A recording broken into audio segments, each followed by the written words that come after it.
முதல்ல நீங்க வந்து ஒரு லிட்டர் நீங்க வந்து ஃபுல்லா ஸ்பிரிட் மைண்டுக்கு வரணும். அல்லேலூயா.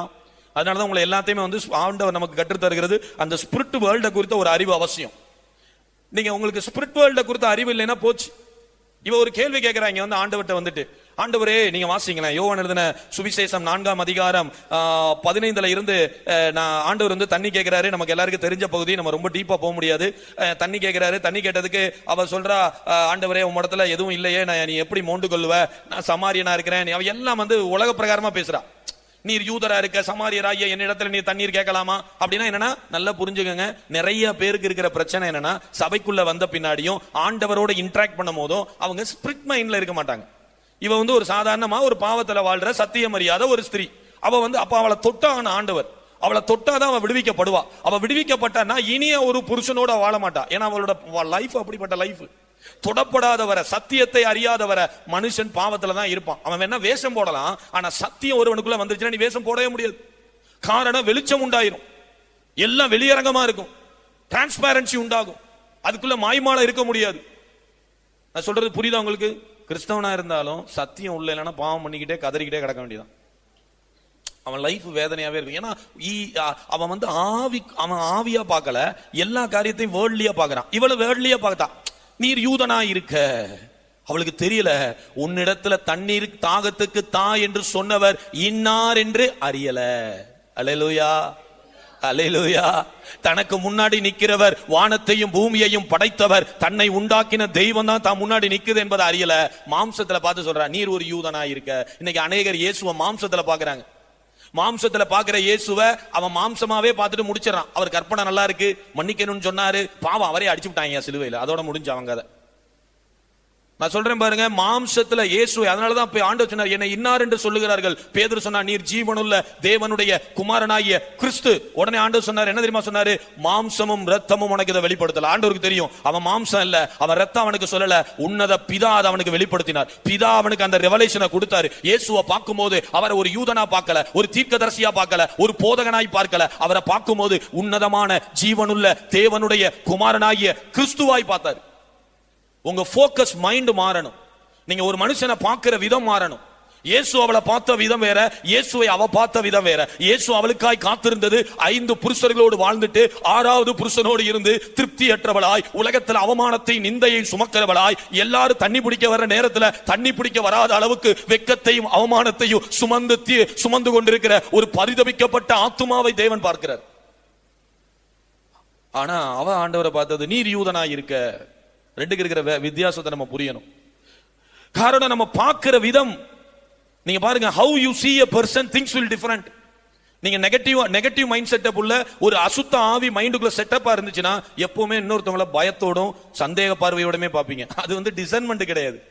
நிறைய பேர் சொல்லுவாங்க நான் பாத்தியா கரெக்டா டிசைன் பண்றேன். அது நீ டிசைன் பண்ணல, நீ என்ன பண்ணல, டிசைன் பண்ணல. நீ அது வந்து உனக்குள்ள இருக்கிற ஜட்ஜ்மெண்டல் ஸ்பிரிட், உனக்குள்ள இருக்கிற ஸ்பிரிட் ஆஃப் ஃபியர், அந்த சந்தேகத்தினுடைய ஆவி. நிறைய பேர் யாரோடய பழகினா கூட கொஞ்சம் சந்தேகத்திலேயே பழகுவான். இந்த போலீஸ்காரங்கெல்லாம் பார்த்துருக்கீங்களா? அவங்க எல்லாரையும் பார்த்தா எல்லாம் அவங்க சந்திக்கிற 4 பேரா திருடன், கொலைகாரன், நம்ம சென்னை பாஷையில் சொன்னா முடிச்சவிக்கி, இது மாதிரி எத்தனையோ விஷயங்கள் இருக்கும். இப்படி ஆளுங்களே பார்த்து அவன் வீட்டுக்கு வந்தாலும் எல்லாருமே அப்படிதான் பார்ப்பாங்க. அவன் ஒரு போலீஸரோட பேசும்போது சொல்றாரு, அதாவதுங்க கஷ்டங்க நீங்க. ஆமா உண்மை. அவங்க எதுல பாக்குறான், அதனால பாத்தீங்கன்னா அடுத்தவங்க இருக்கிற குறை ஈஸியா தெரிய ஆரம்பிக்கும். சிலருக்கு பாருங்க இதே ஹேபிட், எங்க போனாலும் அவன் ஸ்பிரிட்லயே இருக்க மாட்டான், ஃபிளஷ்லி மேன், மாம்ச கிறிஸ்தவன். யாரை பார்த்தாலும் சந்தேக பார்வை, யாரை பார்த்தாலும் ஒரு இது. ஆனா அன்பு சகலத்தை நம்பும். அன்பு வந்து ஸ்பிரிட். ஆண்டவர் பாருங்களேன், அவ பாக்குற வித வேற, ஆண்டவர் ஏன்னா ஆண்டவர் ஸ்பிரிட்ல பாக்குறாரு அவளை. அவர் புள்ள ஒரு ஆத்மா, அவரோட ஆத்மா, அது அவர் உண்டாக்குனது. ஆனா இன்னைக்கு பாவத்திலையும் அசுத்தத்திலையும் செத்து கிடக்குது. அதை திருப்பி கொண்டு வரணும், அதான் ஆண்டவருக்கு நோக்கம். இழந்து போனதை ரட்சிக்கவே தேவகுமாரன் வெளிப்பட்டார். ஜட்ஜ் பண்ணாரா? என்ன நடிச்சுக்கிட்டு இருக்க, நீ ஏன் ஒரு கேவலமான ஆளு அப்படி ஆண்டவர் பேசினாரா? அழகா அவளை மெதுவா கரவல் ஆடை எப்படி நடத்தணும்னு ஆண்டவருக்கு தெரியும், செனை ஆடை எப்படி நடத்தணும்னு ஆண்டவருக்கு தெரியும். நம்ம ஆண்டவர் மாருங்க, அவரே நல்ல போதகர். அல்லேலூயா. அவர் ஒரு ஆளை பார்த்தா எல்லாரையும் ஒரே மாதிரி நடத்த மாட்டார். உங்களை நடத்துற மாதிரி என்னை நடத்துறது இல்ல, நம்மளை நடத்துற மாதிரி இன்னொரு ஆளை நடத்துறது இல்ல. ஒவ்வொரு விதமும் வேற வேற வேற. காரணம் என்ன தெரியுமா? He is a spirit. God ஸ்பிரிட்டா இருக்காரு. இவ்வளவு பெரிய சத்தியத்தை சீசனுக்காக சொல்லி கொடுத்துருக்கலாம், அவன்கிட்ட கூட சொல்லல ஆண்டவர். எங்க வந்து அதை ரிவீல் பண்றாரு தெரியுமா? சீசர் எல்லாம் வந்து பாக்குறாங்க, என்னடா ஒரு ஸ்திரியோட பேசிட்டு இருக்கிறாரு, அது மதிய வேலை, சாப்பாட்டு வேலை, அதுவும் சமாரிய ஸ்திரீ. ஏற்கனவே சத்தியத்துல அவங்க பயங்கர லோ கிரேடு, சத்தியமே தெரியாது அவங்களுக்கு. அவங்க எல்லாத்தையும் அதை சொல்றா பாருங்க. ஒரு கேள்வி கேட்கிறாவ ஆண்டவர்கிட்ட, நீங்க வாசிங்களேன், ஆண்டவர் அவ கூட எவ்வளவு பெரிய சத்தியத்தை பேசுறாருன்னு பாருங்க. அப்பொழுது சமாரிய நாட்டாளாகிய 4:8, ஒரு ஸ்திரீ தண்ணீர் மொள்ள வந்தாள். இயேசு அவளை நோக்கி, தாகத்துக்கு எனக்கு தாகமா இருக்கு, தண்ணி தான் கேட்கிறாரு. யூதர்கள் சமாரியருடனே சம்பந்தம் கலவாதபடியால் சமாரிய ஸ்திரீ அவரை நோக்கி, நீர் யூதனா இருக்கு. அப்ப வெளிப்படையா இயேசுவை பார்க்கும் போது அந்த யூத முறைமைக்குரிய காரியத்துல தான் அவர் இருந்திருக்கிறார். அதனால அவரை பார்க்கும் போது அவ எப்படி பார்க்கிறான்னா, யூதர்கள் இன்னைக்கு அநேகர் பார்க்கிறாங்கல்ல இயேசுவை, அவர் ஆங்கில கடவுள், அவர் வெள்ளையர்களின் கடவுள், உன்னை உண்டாக்குன கடவுள். நீ ஒரு நாள் மரிச்ச ஒருத்தருக்கு முன்னாடி போய் நிப்ப, அந்த சிங்காசனத்துல நிக்க போறது, நீ பார்க்க போறது ஒருவரை தான், அவருக்கு முன்னாடி தான் போய் நிக்க போற. நீ யாரனாலும் நம்பிக்கிட்டு வாழ்ந்துட்டு போ, ஆனா ஒரு நாள் வரும், உன் மரணத்துக்கு அப்புறம் ஒரு ஜட்ஜ்மெண்ட் டே இருக்கு. அந்த நியாய தீர்ப்புல சிங்காசனத்துல வீற்றிருக்கிற தெய்வத்திற்கு முன்னாடி நிக்கணும். அந்த சிங்காசனபதி யார் தெரியுமா? ஆண்டவராகிய இயேசு. ஆனா அவ எப்படி பார்த்தானா, நீர் யூதனா பார்த்தாவ, ஈ லுக்கிங் அன்டு ஹர். ஏன்னா நான் உங்களுக்கு மாம்சத்தை குறித்து சொல்றேன், புரியுதா உங்களுக்கு? மாம்ச பார்வை, அவளோட மாம்சம் தான் இருக்கு, அவ சோல்ல கிளாரிட்டி இல்ல, அவ ஸ்பிரிட் டோட்டலி டெட் ஸ்டேட்ல இருக்கு, குழு ஒண்ணுமே இல்ல. அப்ப அவ பார்க்கும்போது லிட்டரலா பாக்குறா. இன்னைக்கு அநேகர் இயேசுவை பார்க்கிற விதம் மாறும். நீங்க ஆவிக்குரிய உலகத்துல இயேசுவை பார்க்க ஆரம்பிச்சா உங்களுடைய ஜீவியம் தலையில புரளும். உங்க எந்த காரியெல்லாம் உங்களை அடிமைப்படுத்துதோ அதெல்லாம் நிர்மூலமாகும். எப்பெல்லாம் நீங்க விழுகிறதற்கு காரணம் தெரியுமா? ஒரு சூழ்நிலைய நீங்க மாம்சத்துல பாக்குறதுனாலதான் விழுந்து போகிறீங்க. நீங்க மாம்சத்துல பார்க்காம அதை ஆவிக்குரிய காரண கண்ணோட்டத்தோட பாப்பீங்கன்னா உங்களுக்கு யுத்த புருஷரா மாறுவீங்க. ஒரு ஆவிக்குரிய வாழ்க்கையில பயங்கரமான வாரியரா மாறுவீங்க. தேவனுடைய ராஜ்யத்தை கட்டுகிறவர்களாய் மாறி போவீங்க. ஹல்லேலூயா. அப்ப அவ சொல்றா, நீர் யூதனா இருக்க சமாரியருடனே சம்பந்தம் கலவாதபடியினால் சமாரிய ஸ்திரீ அவரை நோக்கி, நீர் யூதனா இருக்க சமாரிய ஸ்திரீயாகிய என்னிடத்தில் தாகத்துக்கு தா என்று எப்படி கேட்கலாம்? டோட்டலா வந்து வேற ஒரு உலகத்துல இருக்கா. இயேசு அவளுக்கு பிரதியுத்தரமாக, நீர் தேவனுடைய ஈவையும் தாகத்துக்கு தா என்று உன்னிடத்தில் கேட்கிறவர் இன்னார் என்பதையும் அறிந்திருந்தாயானால் நீயே அவரிடத்தில் கேட்டிருப்பாய், அவர் உனக்கு ஜீவ தண்ணீரை கொடுத்திருப்பார். பாருங்க, ஆண்டவர் ஒரு கிளாரிட்டியை கொடுக்கிறாரு. மகளே, நீ என்ன மாம்சத்துல பாத்துக்கிட்டு இருக்கிற, நீ மாம்சத்துல பார்க்காம ஆவியில பாத்தீனா நான் யாருன்னு உனக்கு தெரியும். நான் யாருன்னு உனக்கு தெரிஞ்சிருச்சுன்னா உன்னோட தேவை என்னன்றது உனக்கு தெரிஞ்சிடும். நீ கேப்ப, நான் கொடுப்பேன். ஹல்லேலூயா. பாருங்க, அநேகருக்கு எப்படி ஜெபிக்கணும் தெரியல, எப்படி வல்லமையை பெற்றுக்கொள்ளணும் தெரியல, எப்படி வந்து நம்ம தேவனுக்காய் பிரகாசிக்கணும் தெரியல. என் அழைப்பு என்ன தெரிய மாட்டேங்குது. ஏன் பிரச்சனை என்னன்னா, மாம்ச கிறிஸ்தவர்கள். மாம்சத்துல நீங்க ஒரு காரியத்தை பார்க்கும்போது அதோடைய வியூ வேறையா இருக்கும். நீங்க ஆவியில தேவனை பார்க்கும்போது நீ வித்தியாசமாய் மாறுவீங்க. அப்ப ஆண்டவர் அவளுக்கு ஆவிக்குரிய காரியத்தை சொல்லி தரணும். அப்ப இங்க ஒரு ரகசியத்தை சொல்றாரு ஆண்டவர். அதற்கு அந்த ஸ்திரீ, ஆண்டவரே இல்ல, ஸ்டேட்மெண்ட் படிங்க. அடுத்து என்ன சொன்னா பாருங்க, நீர் யூதனா இருக்கேன்னு சொன்னவ ஒரே ஒரு சின்ன டச்சிங் அவ கேட்டுக்கிறா. இயேசு அவளோடு பேசுகிறார். தேவனுடைய வார்த்தை அவளை தொட்ட உடனே சொல்றாரு, ஆண்டவரே, தேவப்புள்ளே, உங்க கூட கத்தர் பேசுவார்னா, கத்தருடைய சத்தம் உனக்கு சரியா காதுல கேட்கும்னா, இந்த வார்த்தை நிறைய பேர் சாட்சி, ஐயா நான் சாகணும்னு போனேன், ஒரு மரத்துல ஒரு வசனம், நீங்க வசனமா பாக்குறீங்க, ஆனா அது பேசும்.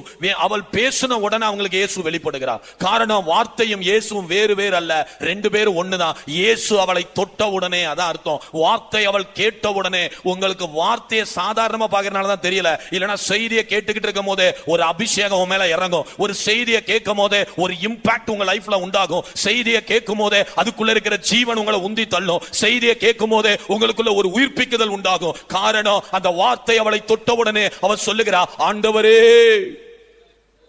ரக்கானா சேல் பிரேக்கல் மனாதா லிப்ர தேக்கல் பிரௌதன மல்தன செல் புரோத்தியால் கராதா லபாகா தீக்குருத்தனமான சமால்தினியால வரதா. ஆண்டவர் அவளோடு பேசணும்னு பெருசா ஒண்ணு சொல்லல. அவர் தன்னை குறித்து சொல்லுகிறார், நீ இன்னார் என்று அறிவாயானால். அவர் சொன்ன அந்த வார்த்தை அவளுக்குள்ள பட்ட உடனே அவ பாவத்துல இருக்கிறவளா இருக்கலாம், ஆனா அவர் சொல்லுறா, ஆண்டவரே, முண்டு கொள்ள உம்மிடத்தில். திருப்பி பாருங்க, பாருங்க, அப்படிதான் நம்ம ஆளுங்களாம் கொஞ்சம் ஆண்டவருக்குள்ள வருவாங்க, சத்தியத்தை கேட்பாங்க, கொஞ்சம் அப்படி ஆவியில ஒரு டச் இருக்கும், ஆனாலும் பின்னாடி பிடிச்சி பிளஸ் இழுக்கும். மனுஷன் ஞானம். ஹல்லேலூயா. அவ சொல்ற, ஆண்டவரே, அடுத்து பாருங்களேன், ஆண்டவரே டிசன்மெண்ட் ஆயிட்டா, ஆண்டவரே, அடுத்து பேக்ல வர்றா. நம்மளால அப்படிதான் அப்படி வருவாங்க சர்ச்சுக்கு வந்து, அப்படி கொஞ்சம் அப்படி சத்தியத்தை கேட்கும் போதே அப்படியே பின்னாடி பேக் ட்ராக் ஆகும். பாத்திருக்கீங்களா? பேக்ரவுண்ட் மியூசிக் மாதிரி லைட்டா அப்படியே லைட்டா புல்லிங் ஆகும். எல்லாம் சரிதாங்க, ஆனா அப்படிங்கப்பா. நாங்க ஏங்க ஆலயத்துக்கு வரல? கிராமத்துல போனா பாத்தீங்கன்னா கிராம ஊழியங்கள்ல பார்க்கலாம். இல்ல எங்க கடவுளுக்கு கோச்சுக்குருமா, எங்க மேல கோபம் வந்துருமா அப்படின்னு சொல்லுவாங்க. யாரோ ஒருத்தன் வந்து போட்டது வேலை செஞ்சுட்டு இருக்கோம் அவங்கள்ட்ட.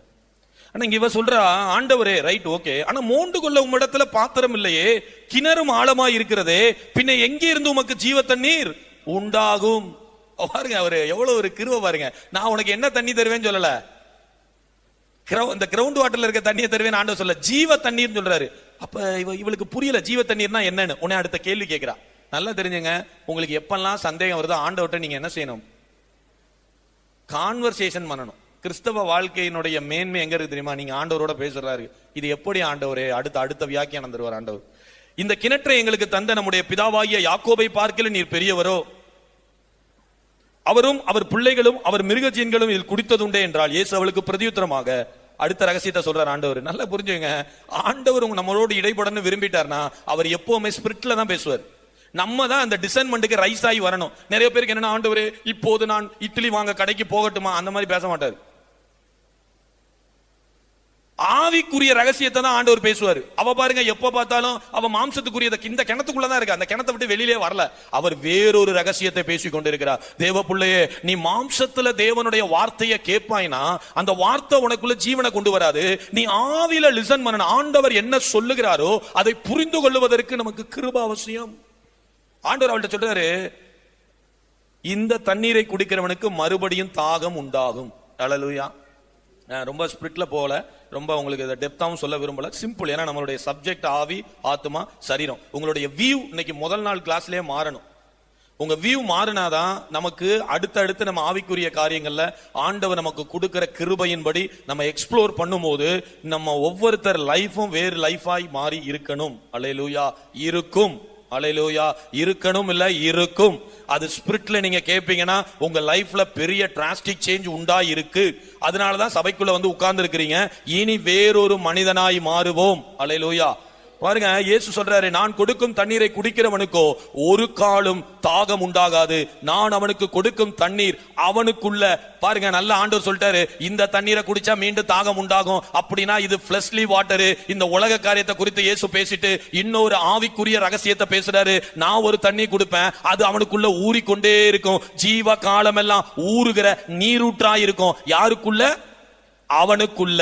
அப்ப அவர் சொல்ற, ஆகா, அப்ப எனக்குள்ள இந்த தண்ணி குடிக்க வேண்டிய தேவையே இருக்கு. அவர் எதை குறித்து சொல்லுகிறார்? அவர் ஆவியை குறித்து சொல்லுகிறார். நல்லா புரிஞ்சுக்கங்க. நீங்க பைபிளை படிக்கும் போது நீங்க ஸ்பிரிட்ல படிச்சா பைபிள் வேற மாதிரி இருக்கும், நீங்க ஃபிளஷ்ல படிச்சா வேற மாதிரி இருக்கும். ஃபிளஷ்ல படிச்சா ட்ரையா இருக்கும், ஒரு மாதிரி சோர்வா இருக்கும். ஆனா ஆவியில ஆவியானவ துணையோடு படிச்சீங்கன்னா அது எக்ஸ்ப்ளோரேஷனா இருக்கும். அது ஒரு பயங்கர இன்ட்ரெஸ்டிங்கா இருக்கும் உங்களுக்கு. அல்லேலூயா.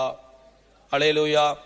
அந்த ஸ்திரீ அவரை நோக்கி, ஆண்டவரே எனக்கு தாகம் உண்டாகாமலும் நான் இங்கே முண்டு கொள்ள வராமலும் இருக்கும்படிக்கு அந்த தண்ணீரை எனக்கு தர வேண்டும் என்றால், இயேசு அவளை நோக்கி, நீ போய் உன் புருஷனை இங்கே அழைத்து கொண்டு வா என்றார். என்ன தெரியுமா அர்த்தம்? அவள்கிட்ட ஆண்டவர் இப்ப எல்லா ஆவிக்குரிய காரியத்தையும் சொல்லிட்டாரு. இப்ப அவளுக்கு தன்னை வெளிப்படுத்தணும். அவர் யாருன்றது அவருக்கு வெளிப்படுத்தணும்னா அங்க ஒரு வேர்ட் ஆஃப் விஸ்டம், ஒரு வேர்ட் ஆஃப் நாலேஜ், ஒரு ப்ராஃபசி, ஒரு அனாயிண்டிங் டச்சிங் உண்டாகணும். பாருங்க, சில நேரம் உங்களுக்கு புரியாமே இருக்கும். சில வேளைகள்ல பைபிள் புரியாது, ஆண்டவர் பேசினா புரியாது, சபைக்கு வந்தாலும் வளர்ச்சி இருக்காது. உங்களுக்கு தேவை என்ன தெரியுமா? உங்களுக்கு தேவை word of knowledge, word of wisdom, prophecy. எங்கேயோ ஒரு எல்லையில உங்களால தேவனுடைய வார்த்தையை பூரணமா விசுவாசிக்கவோ உட்குறைக்கவோ முடியாதனால ஒரு பெர்சனல் என்கவுண்டர் அவசியம். இப்ப ஆண்டவர் பார்த்தாரு, ரைட், ஒரு ஸ்லைட முடிச்சிட்டாரு. அடுத்த ஆவிக்குரிய மண்டலத்தோட அடுத்த எஃபெக்ட் என்ன தெரியுமா? பெர்சனலா ஆண்டவர் பேச ஆரம்பிக்கிறார். சப்ஜெக்ட் எடுத்து வச்சிட்டார், பெர்சனலா பேசுறாரு. சரி, உனக்கு நான் தர்றேன், உன் புருஷனை கூட்டிட்டு வாப்பாடு. அவர் சொல்ற, எனக்கு புருஷன் இல்ல ஆண்டவரே. வெரி குட், கரெக்டா சொன்ன. உனக்கு 5 புருஷர்கள் இருந்தார்கள், அப்படின்னா 5 பேரோட வாழ்ந்து முடிச்சிட்டா. இப்ப 6வது ஆள ஒரு ஆளோட செட்டில் ஆயிருக்கா. பயந்துட்டாவ, என்னடா என் ரகசியத்தெல்லாம் சொல்லிட்டாரு. அப்போது அந்த ஸ்திரீ அவரை நோக்கி, ஆண்டவரே நீர் தீர்க்கதரிசி என்று காண்கிறேன். நல்லா தெரிஞ்சுங்க, ஆண்டவர் உங்க லைஃப்ல தனிப்பட்ட விதத்துல சில என்கவுண்டர்ஸ் அவசியம். உங்க அந்தரங்கத்துல தனிப்பட்ட பெர்சனல் என்கவுண்டர் அவசியம். உங்களுக்கு இயேசுவுக்கும் உங்க விஷன் மாறும், உங்க பார்வை மாறும், நீங்க தேவனை பார்க்கிற விதம் மாறும். ஏதோ கடமைக்கு நீ சர்ச்சுக்கு வந்து போக மாட்டீங்க, இயேசுவோடு நடக்க பிரியப்படுவீங்க. அல்லேலூயா.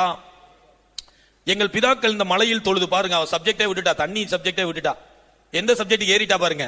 நல்லா கவனிங்க, நல்லா புரிஞ்சுக்கங்க. நீங்க ஃபிளஷ்ல இருக்கும் போது ஒரு மாதிரி இருப்பீங்க, ஃபிளஷை விட்டு வெளியில வந்ததுக்கு அப்புறம் இன்னைக்கு என்ன சம்பாத்தியம், இன்னைக்கு எனக்கு பணம் கிடைக்குமா, நல்ல பொண்ணு கிடைக்குமா, நல்ல புருஷன் கிடைப்பானா, இல்ல குழந்தை பிறக்குமா, இல்ல எனக்கு வீடு கட்டுவேனா, இல்ல நான் கார் வாங்குவேனா, இல்ல நான் என்ன பண்ணுவேன், இந்த தாட் எல்லாம் உங்களுக்கு போயிடும். அந்த தாட் எல்லாம் இருக்குன்னா ஃபிளஷ்லி கிறிஸ்டியன் அர்த்தம். அடுத்து என்ன வரணும்னா பரலோகத்தை குறித்த சிந்தனை வர ஆரம்பிக்கும். அவர் சொல்ற பாருங்க, அடுத்து ஆவிக்குரிய மண்டலத்துக்குள்ள ஏறாவ ஒரு ஸ்டெப் மேல வர்றா.